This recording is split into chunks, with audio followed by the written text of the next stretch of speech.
Hello SPS Astrology lovers, this is Shankar Pratap Singh and you are watching SPS Astrology।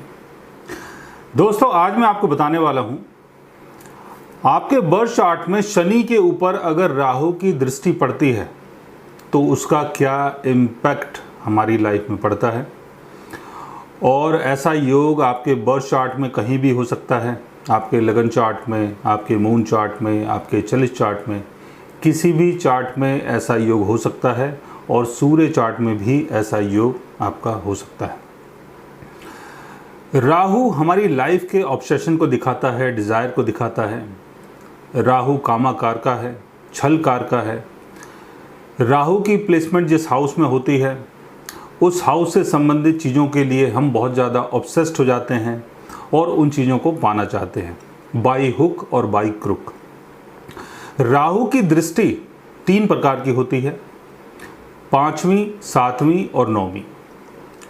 5वीं, 7वीं और 9वीं दृष्टि राहु की अगर शनि के ऊपर पड़ जाती है, यानी शनि की प्लेसमेंट अगर ऐसी जगह है जहां से राहु अगर 5वीं दृष्टि से देखे तो शनि वहां पर बैठा हुआ है, जहां से राहु अगर 7वीं दृष्टि से देखे तो शनि वहां पर बैठा हुआ है, जहां से राहु अगर 9वीं दृष्टि से देखे तो शनि वहां पर अगर बैठा हुआ है, तो इसको बोला जाएगा कि शनि के ऊपर राहु की दृष्टि है। राहु एक वक्री प्लेनेट है जो ऑल टाइम वक्री रहता है। कई बार और जितने भी प्लेनेट्स होते हैं, चंद्रमा और सूर्य को छोड़ के वो भी वक्री हो जाते हैं, शनि भी वक्री हो जाता है।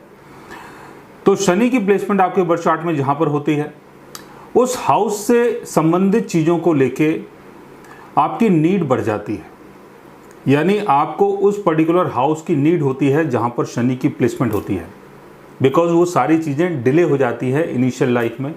और 35 की एज तक आपको बहुत ज़्यादा स्ट्रगल करना पड़ता है उन पर्टिकुलर हाउस की चीज़ों को अचीव करने के लिए। शनि की भी 3 दृष्टि होती है, 3री, 7वीं और 10वीं। एक तो शनि जहाँ पर बैठता है उन सारी चीज़ों को डिले कर देता है और उनकी नीड को शो करता है। शनि की 3री दृष्टि जिस हाउस में पड़ती है वहाँ की नीड को भी शो करता है। शनि की 7वीं दृष्टि जिस हाउस में पड़ती है वहाँ की चीज़ों की भी नीड बढ़ जाती है, और शनि की 10वीं दृष्टि जहाँ पर पड़ती है वहाँ की चीज़ों की भी नीड आपकी लाइफ में बढ़ जाती है, क्योंकि वो सारी चीज़ें डिले हो जाती हैं। तो शनि यहाँ पर आपकी नीड को दिखाता है, डिले को दिखाता है, टाइम फ्रेम को दिखाता है, कंसिस्टेंसी को दिखाता है, आपके एफर्ट्स को दिखाता है। और शनि एक बहुत मैच्योर प्लेनेट है। जिस हाउस में शनि बैठता है उस हाउस की नॉलेज शनि को बहुत ज़्यादा होती है, क्योंकि उस हाउस से संबंधित चीज़ों को लेके शनि बहुत ज़्यादा स्ट्रगल करता है। अब ऐसा शनि आपके बर्थ चार्ट में राहु की दृष्टि के सामने अगर आ जाता है, यानी राहु की 5वीं दृष्टि के सामने या 7वीं दृष्टि के सामने या 10वीं दृष्टि के सामने, तब क्या होता है। जैसे मैंने बताया कि शनि आपकी नीड को शो करता है, तो जिस हाउस में शनि की प्लेसमेंट है उस हाउस की नीड आपकी लाइफ में बहुत ज़्यादा बढ़ जाती है, क्योंकि उस हाउस की चीज़ें आपकी लाइफ में डिले हो जाती हैं और आप उसके लिए बहुत ज़्यादा मेहनत करते हैं, एफ़र्ट्स लगाते हैं, और एफ़र्ट्स लगाने के बाद आपको उस पर्टिकुलर हाउस की चीज़ें मिल पाती हैं। कई बार एफ़र्ट्स लगाने के बाद भी चीज़ें नहीं मिल पाती हैं, क्योंकि जिस हाउस में शनि की प्लेसमेंट है उस हाउस का लॉर्ड अगर अपने डेबिलिटेशन में है, अगर कंबशन में है, अगर रेट्रोगेशन में है, अगर राहु शनि केतु के साथ ही उसकी प्लेसमेंट हो जाती है, या 6th हाउस, 8th हाउस या 12th हाउस में उसकी प्लेसमेंट है और बहुत वीक पोजीशन में है, और D9 चार्ट में अगर वो वीक पोजीशन में होता है तो आपको जीवन भर स्ट्रगल करना पड़ता है और वो सारी चीज़ें आपको नहीं मिल पाती हैं जहाँ पर शनि की प्लेसमेंट होती है। ऐसे में राहु अगर उसको देख ले तो क्या होगा।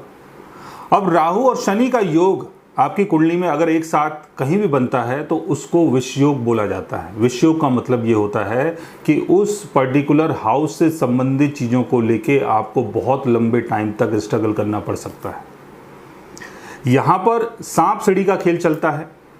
आप मेहनत करते हैं, चीज़ों को जोड़ते हैं, चीज़ों को बनाते हैं, चीज़ों को हासिल करते हैं, और एक झटके में सारी चीज़ें बर्बाद हो जाती हैं।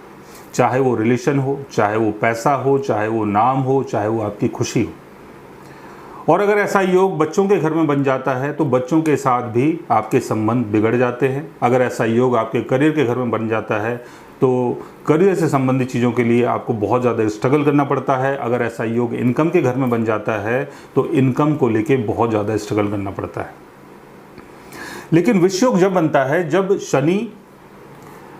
विष योग नहीं, शापित योग, मैं गलत बोल रहा हूँ। विष योग जब बनता है जब शनि और चंद्रमा का योग होता है। हम शापित योग की बात कर रहे हैं। शनि और राहु अगर एक साथ हो तो शापित योग बनता है। तो शापित योग के बारे में मैंने आपको बताया। अब ऐसे शनि को अगर राहु देख ले तब भी ऐसा ही योग बन जाता है, क्योंकि यहाँ से राहु का जो मैलेफिक एस्पेक्ट है वो शनि के ऊपर पड़ रहा है, और शनि रेस्ट्रिक्शन और डिले को दिखाता है, और इनिशियल लाइफ में राहु भी शनि की तरह काम करता है। तो यहाँ पर जो भी चीज़ें डिले होती हैं उनके लिए आपको 48 की एज तक स्ट्रगल करना पड़ सकता है। यानी राहु अगर शनि को देख रहा है, शनि की प्लेसमेंट जिस हाउस में है उस हाउस से संबंधित चीज़ों को अचीव करने के लिए, हासिल करने के लिए आपको 48 की एज तक स्ट्रगल करना पड़ सकता है। अब इसमें दशाओं का खेल भी बहुत बड़ा है, और साढ़े सती और ढैया का खेल भी बहुत बड़ा है। ऐसे में जो मैं बता रहा हूँ कि 48 की एज तक स्ट्रगल होगा, लेकिन अगर कोई दशा ऐसी चलती है जो आपके फेवर में है तो काफ़ी हद तक चीज़ें आपको मिल जाती हैं और आप चीज़ों को हासिल कर पाते हैं। लेकिन अगर कोई ऐसी दशा चल रही है जो आपके फेवर में नहीं है, ऊपर से राहु और शनि का इम्पैक्ट भी आपकी लाइफ में है 48 की एज तक, तो आपको जीवन भर स्ट्रगल करना पड़ जाता है। साथ में साढ़े सती भी होती है। अगर साढ़े सती भी बीच में आ जाती है तो वो जो बीच का फेस है 7.5 साल का, उसमें भी स्ट्रगल करना पड़ता है। 2.5 साल का फेस अगर ढैया का आता है उसमें भी स्ट्रगल करना पड़ता है। तो यहाँ पर समझने वाली बात यह है कि शनि को अगर राहु देख रहा है तो कोई बात नहीं, लेकिन अगर उसके बीच में कोई अच्छी दशा आपकी चल जाती है, जैसे शुक्र की दशा चल जाती है, बुध की दशा चल जाती है, चंद्रमा की चल जाती है, सूर्य की चल जाती है, या इवन शनि की दशा ही चल जाती है, तो कई बार आपको बेनिफिट हो जाता है। लेकिन ये जो कार्मिक डिले है इसका असर 48 की एज तक रहता है। इसमें आपको शनि और राहु दोनों की रेमेडी करनी चाहिए। अगर आपके बर्थ चार्ट में शनि बेनिफिक हाउसेस का अगर लॉर्ड है तो शनि का आप जेमस्टोन पहन सकते हैं, शनि की रेमेडी कर सकते हैं, ताकि शनि आपके फेवर में आ सके। और दूसरी तरफ आपको राहु की रेमेडी भी करनी चाहिए कि राहु की प्लेसमेंट कौन से हाउस में बनी हुई है। सो गाइस, आज मैंने आपको बताया कि राहु का एस्पेक्ट अगर शनि के ऊपर पड़ता है तो क्या इम्पैक्ट इसका हमारी लाइफ में पड़ता है। अगर आप भी जानना चाहते हैं अपने शनि और राहु के बारे में तो उसके लिए आप हमारे चैनल को सब्सक्राइब कर सकते हैं। और अगर आप हमसे बात करना चाहें, कंसल्ट करना चाहें, पर्सनली हमसे मिलना चाहें तो आप हमारी वेबसाइट के थ्रू, हमारे व्हाट्सएप ग्रुप के थ्रू हमसे कंसल्ट कर सकते हैं, मिल सकते हैं, बात कर सकते हैं और कंसल्टेशन बुक कर सकते हैं। So guys, take care, love you all and good bye.